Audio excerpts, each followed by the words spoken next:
Hi అండి అందరికీ. ఏం చేస్తాను అనుకుంటున్నారా? చికెన్ పకోడా చేస్తానా?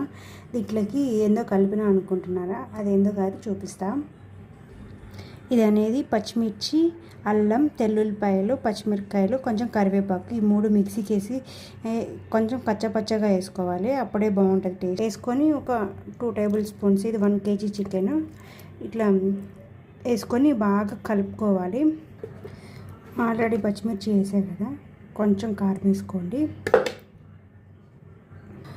ఇట్లా కారం వేసుకొని కలిపేసుకోవాలి. కలిపేసుకున్న తర్వాత కొంచెం ధనియాల పొడి వేసేద్దాం. మీకు సరిపడినంత వేసుకోండి మసాలా. నాకు సరిపడినంత నేను మసాలా వేసుకుంటున్నా. చూసారా, ఒక్కొక్కసారి కారం వేసి, ఒక్కొక్కసారి ధనియాల పొడి వేసి, అట్లా ఒక్కొక్కసారి కలుపుకుంటేనే టేస్ట్ వస్తుంది. ఆ తర్వాత సరిపడినంత ఉప్పు వేసుకొని కలిపేసుకున్నాం కదా. ఇప్పుడు కొంచెం పసుపు, కొంచెం గరం మసాలా. ఇప్పుడు దీంట్లోకి కొంచెం చికెన్ మసాలా వేసుకుందాం.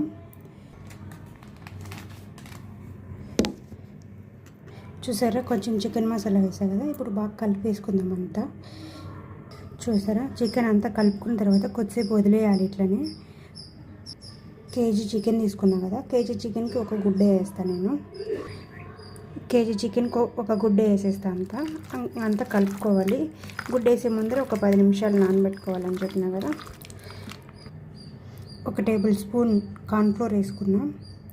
ఇది కూడా కలిపేసుకుందాం. సరిపడినంత కొంచెం శనగపిండి కూడా వేసిన టేస్ట్ కోసం. చాలా బాగుంటుంది శనగపిండి వేసుకుంటే. కొంతమంది వేయరు, నేను వేస్తాను. ఇలా కలుపుకున్న తర్వాత ఒక అర్ధగంట ఫ్రిడ్జ్లో పెట్టుకోండి. అప్పుడే కావాలంటే కూడా వేసుకోవచ్చు. నేను వేసిన ప్రకారం అయితే టేస్ట్ కూడా చాలా బాగుంటుంది. చూసారా, ఒక అర్ధగంట ఫ్రిడ్జ్లో పెట్టి తీసేసా. ఆయిల్ వేడి చేసుకొని చికెన్ పకోడా చేసేసుకుందాం. ఆయిల్ అనేది కాగిపోయింది. చూసారా, నూనె కాగిపోయింది. కొంచెం తీసుకొని అట్లా వేసినప్పుడు పైకి వస్తే నూనె కాగినట్టు. ఇప్పుడు వేసేసుకున్నాం చికెన్ పకోడా. First mix